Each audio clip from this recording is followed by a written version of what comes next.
Hey everyone, it's Frank. You know, over the last 8 or 9 months we've been hanging around in our basements playing music into our iPhones and taking that recorded song and sharing it with friends on Facebook or YouTube or just sending simple files. But if you ever wanted to take that product and make it a little bit more professional, going from something like this, yeah, yeah, yeah, yeah, yeah, yeah, yeah, yeah, yeah,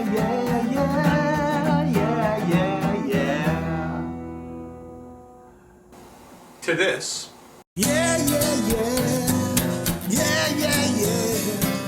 Yeah, yeah, yeah, yeah, yeah, yeah. It's not that hard. I'm going to show you a couple of steps that I take to sort of elevate my videos. Now there are other ways to do this. You can simply buy something like a roll and go, which will at least split your signal, your vocal and your guitar, directly into your iPhone, and that'll be fine. But again, I think there is a certain degree of freedom and creativity that goes along with spending a few extra minutes working in iMovie and Garageband, which is, by the way, I'm a Mac user, and so we're going to rely on those two programs tonight. But keep in mind, if you're a PC user, there are very similar programs on the market. There's Cubase, there's Audacity, and they all look a lot alike. They are essentially copycat programs, and so that's the good news. So what we'll go over tonight shouldn't be all that different, regardless of the platform you're utilizing. So sit back, let's take a few minutes and go through the process, and hopefully this will be helpful. If you dig it, give me a thumbs up if you can. It's always nice to be liked, and let's get started. All right, first things first. You want to start with a steady image, and certainly a tripod is a very helpful thing to have lying around. Not only does it provide a steady image, but it also enables you to really change camera positions and put your camera wherever you want. No more relying on whatever shelf that you happen to have lying around.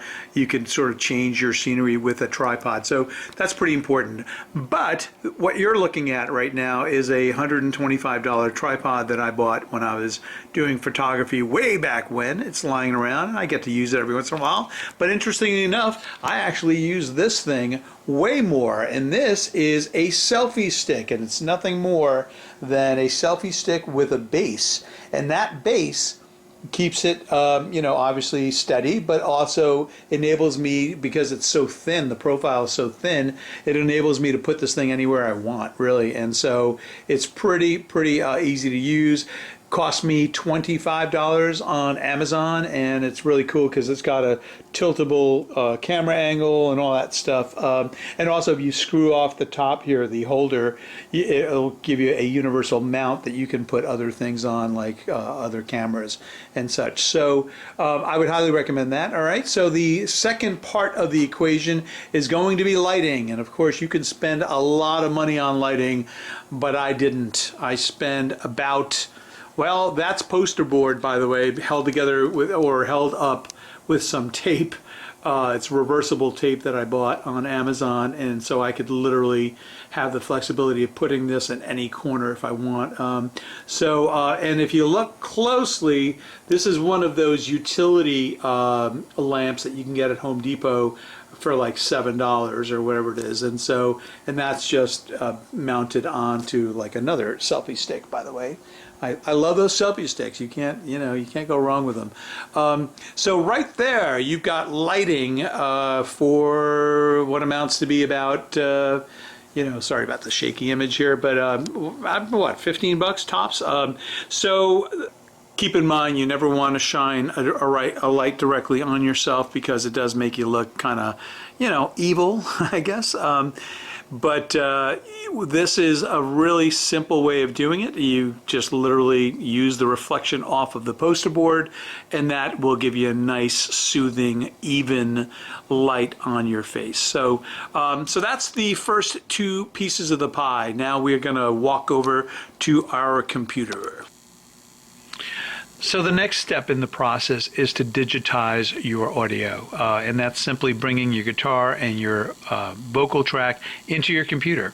You're going to need one of these things. This is called an audio interface. This one happens to be made by a company called Presonus. It's the Audio Box USB 96, both Mac and PC compatible. You can, it costs about $99. It's not overly expensive, but if budget is of concern, take a look at the Behringer product. Behringer makes a very similar audio interface, and they sell that for like $60, somewhere in that ballpark. But you're going to need it if you are ever looking to start messing around with your audio on your computer. So, all right, so next we will take a look at our digital audio workspace called GarageBand. Now let's move on to our DAW, our Digital Audio Workspace. We will be working in GarageBand, which, as I mentioned, is a free program that comes loaded on all Macs. If you are a PC user, I'm sure there's some sort of derivative of this program on your PC, or you can just download something like Audacity. The good news is that many of these programs are laid out in the same fashion. They might not have the same exact buttons, and some of the functionality might be a little bit different, but for the most part, the basic elements are all the same, and just know what to look for. You can quickly do a kind of a Google of whatever program you're using, and it should be able to bring up some YouTube video on how to type of thing. Again, it shouldn't take you that long. This is not a complicated process. It's pretty simple. I am going to take my time sort of walking through it. But first thing we do is we start with an empty project. You will get this screen. The good thing about GarageBand is everything is very, very visual. And so you've got these buttons here. It depends, they're essentially asking you, how do you want to record, or what are you bringing in, etc. I generally go with the mic a line in button. And that's because I'm using that Presonus audio interface. I could plug in a keyboard into my computer, like a USB MIDI keyboard, and go that route. But that's not what we're doing, and that's generally not what I do. I generally will use this button right here. And the first thing it's going to ask you is, what input do you want to record? So down here it says input 2. Obviously, we're going to start, well, not so obvious, but we're going to start with input 1. That's my vocal. And so my vocal track will generally be on input 1. That's just my thing. It's your choice, of course. The other button that is here that you can push is, I want to hear my instrument as I play and record. Whatever, I really don't care either way, but you could if you wanted to. We'll go ahead and just leave that checked. And then we hit create. Okay, so that's the first track. I'm going to go ahead and label it vocal. I should learn how to type. Vocal, there you go. All right. And now it's time to add our second track. Simply put, you just add a new track by pushing this button, and same exact interface. Same exact screen. Click on that. Input number 2. Remember, if my vocals are plugged into input 1 and my guitar is in input 2, we want to create a line for my guitar. So up here, we will label. Now, why am I labeling? There's only 2 tracks, and between you and I could probably get away with figuring out which is which, right? But when you start adding tracks, and eventually I hope that you all sort of continue to use this program and kind of, let progression happen. And when you start building on tracks and adding second harmonies and third harmonies, and maybe a second or third guitar part, and some bass, and maybe some bongos, or even whatever, one of these built-in looping drum patterns, it gets a little complicated. And just knowing what you're looking at, it's just important to know what tracks you're messing with, etc. Okay, so we are actually set up. We can literally start recording. Now, one thing I do want to point out is, you'll notice these are these like little buttons here, and one is absolutely missing, which I have no idea when the folks created GarageBand why the default button on these tracks, why one of them is not a record button. Makes no sense. Now, it's easy enough to add it. You just right click, configure track header, and record enable, and just I guess hit return. Am I right? Yeah. And there it is. So it shows up here and it shows up here. It's like, oh, you actually want to record? Okay. Um, so again, it should have been part of their default, but it's not. No big deal. It's an easy fix. But so that's it. So that is the setup. And then literally you will come up here and record and hit record. So the other thing that you should know is that this is how you set your levels. So these like little sliders is how you set your levels. Okay, so I'm going to go ahead and load a track, and we will mess around with it a little bit just to give you a sense of how to just minimally navigate this particular program. Okay, so now we have imported the track, and you've got vocal up here, and in line 2 or track 2, you've got guitar. So the first things first, you'll note when I play them together, we're going to adjust the relative value of the vocals and the guitar. It's very, very simple. You're just sliding sliders. So See all the trains there you go. on the railroad. So you can tell that the vocal is just not as loud as the guitar. So I'm going to pronounce the vocal a little bit and just bring the guitar down a little bit. So Tracks so far. okay, that's workable. The other thing you'll notice in Garageband, and again, many other programs have presets for all of the various instruments, and vocal not being any exception to that.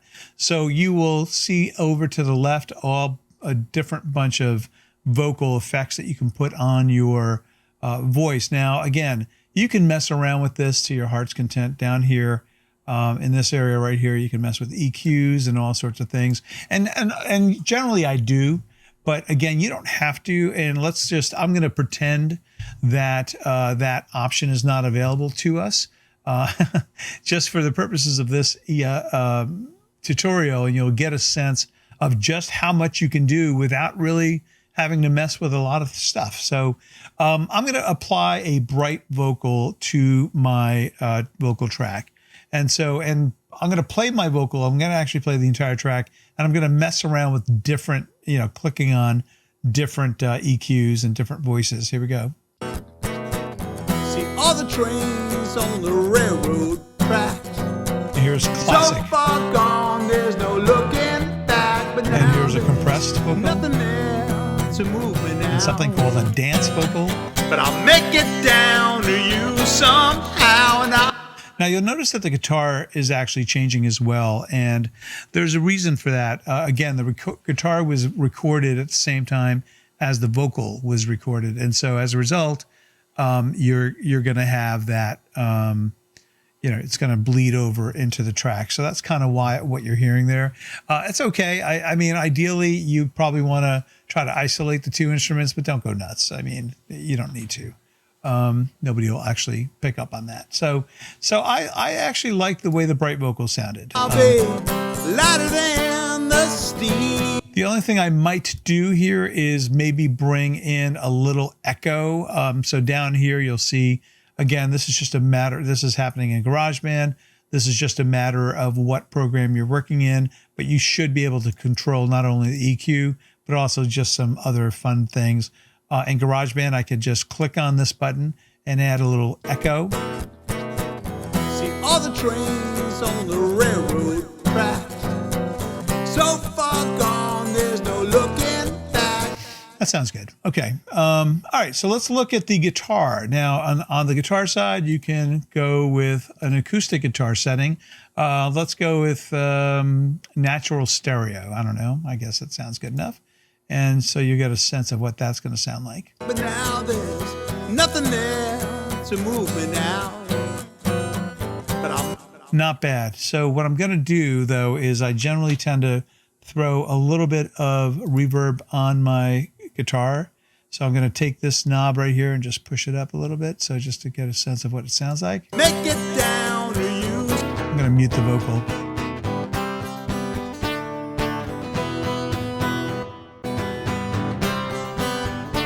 Now, there obviously is a flat string on my guitar, but that's okay. But I like the reverb a little too much. But the other thing I'd like to do is just enhance the highs a bit. So I'm going to go ahead and use this button right here. And this is kind of,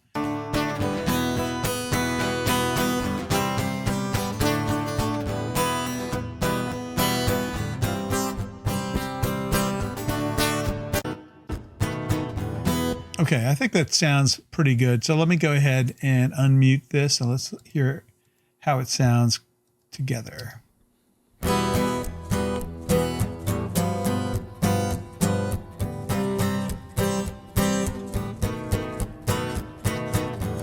All the trains on the railroad tracks, so far gone there's no looking back, but now there's nothing there. Another thing that I can do is pan and separate the sound a little bit by simply clicking on this pan button. So I'm going to put the guitar just slightly left and vocal slightly right. That'll give it more of a stereo sound. And here's what that's going to sound like.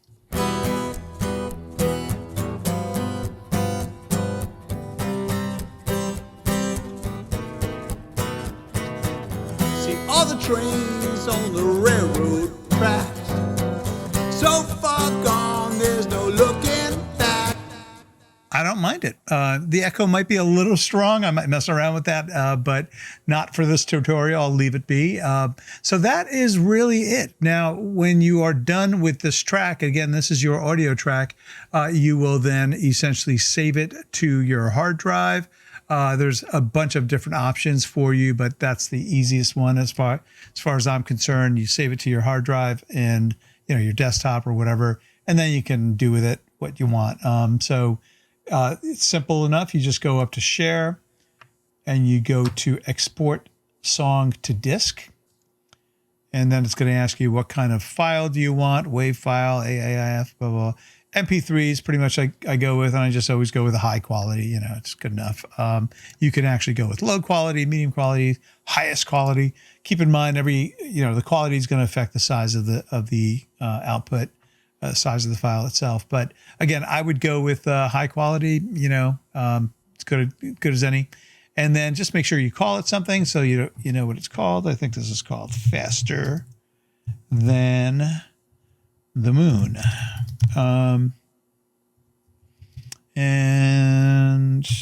If you want to put a date in there, you can. It is, what year am I in? 21. Okay, here we go on export. And there it is. It's also referred to as bouncing. You have now bounced the track out to your desktop. So now it is sitting on my desktop, which means I will simply merge the video in with the audio, and that will complete my project.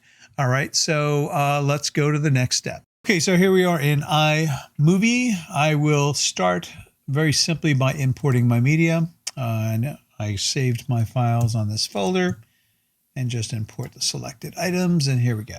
So this right here clearly is my video, and so I'm going to drag that into the timeline, and all the way to the right here are some settings that you can actually broaden or widen your clip so that you can kind of mess around with it. You can get really, really, really granular if you wanted to, but for the purposes of this tutorial, we can pretty much leave it at the current position.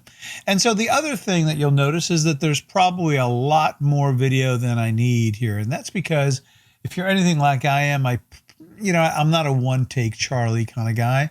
It takes me several attempts to really get what I think is a decent performance. And so I will essentially search this video, and more than likely, gosh, I keep doing that. More than likely towards the end is probably where my final take is. It's usually, I keep going until I think I got it right. So also keep in mind that there is obviously audio embedded in the video. And so you can, if I could just randomly play there, there you go. So I know that this is more than likely the track that I'm going to end up with. So what I'm going to do is I'm going to leave a little extra room on the front end to mess around with. Actually, I'll start over here. I literally right click here and I split the clip. and then I highlight the previous clip and Command X, or just right click delete, and it gets rid of that, the rest of that superfluous footage. And so now I've got the video of, the video I want to go with, and I'm going to marry the audio to it. Remember, we created this in Garageband, and I'm going to bring this down here somewhere. And by the way, notice the wave, the sound waves. What's the word? The sound waves on the video clip, and notice how similar they are to the sound waves on the audio clip. And so for starters, I'm going to get it a ballpark. Okay. So now what I'm probably going to do is just go here and just make this a little bit wider, because now I do want to get a little bit more granular. And there we go again. Go ahead and slide this over, and you can kind of see the sound wave on the video starts here. So I want to push this sound wave over. Now, one thing about iMovie, which I don't like, is you have to double click the sound wave in order to the audio track in order to move it. And don't ask me why, but that's what you have to do. So I'm going to get it close. Now, the next thing I'm going to do is just listen to both tracks at the same time, and you'll more than likely hear an echo. And whenever you hear an echo or something of that nature, that just means that the audio track is slightly either delayed or slightly ahead of the video track, or the audio on the video track. So let's see how close I have it. And if you don't hear an echo, then you know you're right on. Here we go. Wait for the vocal, because that's when you can really tell. See all the trains on the railroad track. I mean, I'm pretty close. I'm pretty close. So what I do then is essentially delete the audio on the video portion. So you can simply go up to the blue section here, and when you see the arrows, that tells you that the audio is at 100%. Bring that all the way down to 0, and now you have no audio on the video. And so the only thing that you should hear is the actual final audio that we created in GarageBand. And keep an eye on my mouth, because that will tell you if I'm ahead or behind. See all the trains on the railroad track. Hey man, I got it right. I got it right on that one. You can tell I'm right there. All the trains on the railroad track. So far gone, there's no looking back. Okay, good enough. So that doesn't happen very often. I do have to usually play with it a little bit. So good news is that we are good to go on that. Now I think on the tail end, I probably, and I end it, and I stare straight into the camera. All right, and hold the pose. Very important to hold the pose. And by the way, the reason for that is that in the event you do want to do some fades or something along that line, it just looks better when you're kind of holding the pose. So I'm going to split the clip up here and delete what I don't need. X, Command X, and then I can do the same thing for the audio. And Command X. Okay, so that will end at the same time. Okay, and so the next thing you want to do is start messing around with the cropping a little bit now. So we have the audio and we have the video clip that we like, and now we just want to refine the video clip a bit. So I start with the crop tool, which is this tool right here. It is the same icon for the crop tool in many platforms. So, and there are different options here, but I'm going to use the Ken Burns option today. Ken Burns, if you're not familiar with who Ken Burns is, he's a filmmaker, does a lot of still photography type documentaries in which he pans his camera to give you a sort of a sense of movement. I think there's a kind of a nice dynamic element to that, so I enjoy messing with that. And so the first thing you do is just kind of figure out where you want the video to sort of, kind of crop to, and that's kind of right here, okay? And what's going to happen here is it usually tells you the direction, the arrow. You can kind of see the arrows telling you which direction it's going to sort of crop in. So in this instance, it's going to go, it's not going to be a huge, it won't be a ton of movement, but it should be enough to keep it interesting. So, all right, and we're going to go ahead and hit enter, return. And then you want it to look a certain way. So up here, there are filters. This is super cool. You don't have to go nuts here. You really don't have to do anything if you don't want, but you know, why not? We've got these cool little filters if we want to mess around with something. And it actually shows you. Now, by the way, you'll notice when I'm looking at this preview that there's a certain amount of movement in the background. So that's kind of an interesting thing. So whatever you feel, look at this one. I think I'm going to go with this aged film thing. I like the well, here's film grain, but that just looks like you just got a bad video. But here's aged film, which is clearly done on purpose, right? So let's go ahead and apply it. Now, the only thing I don't like about this is the color scheme. I think I just look washed, you know, kind of washed out, but also it's dark and it's not exactly as crisp as I'd like it. So if you go up here where it's got color corrections and stuff like that, you could just mess around with these various levers until you get to the point where you're comfortable. So I want my face to be okay, but maybe not so yellow. So actually I just hit the wrong one, this one. This will change the tone. This is really yellow and this gives me more blue. Okay, I like that.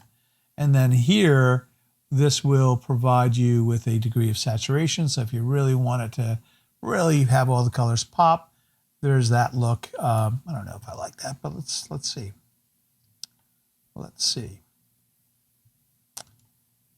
Then the moon goes and I'll be you know, I'll just bring this down a notch and just have it somewhere in the middle. I think that's fine. Okay, so let's go with that. Now, so far I'm liking how it looks. One thing I would do, and by the way, you'll notice when I drag my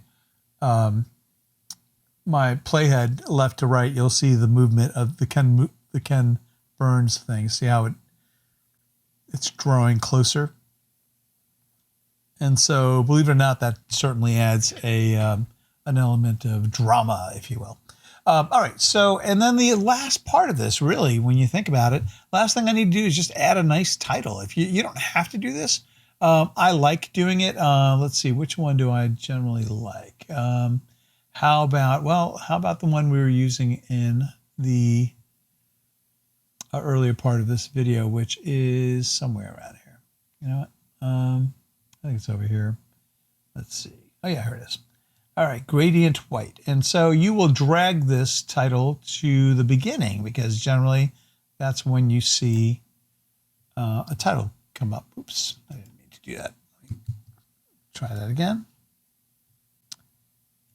All right, and here you'll put the name of the project.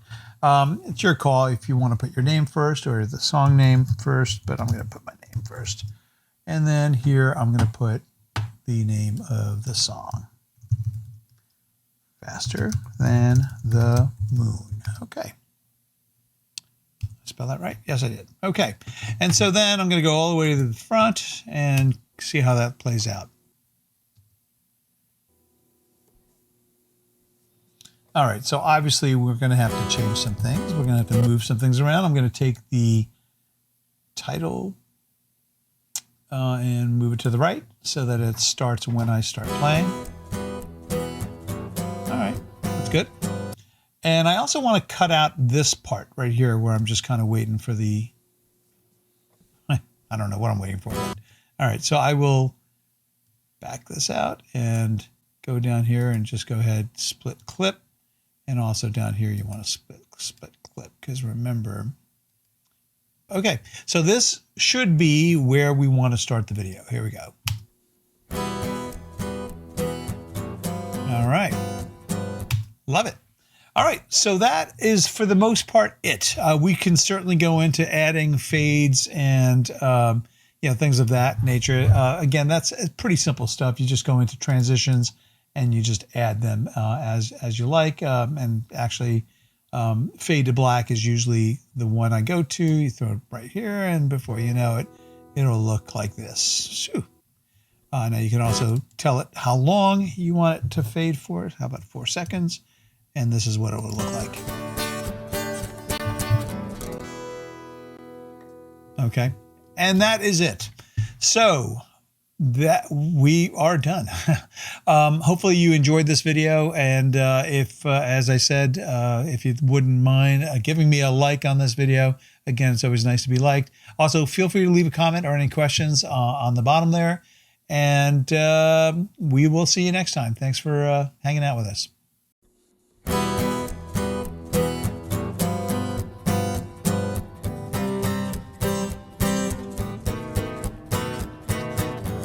All the trains on the railroad tracks, so far gone there's no looking back. But now there's nothing there to move me now.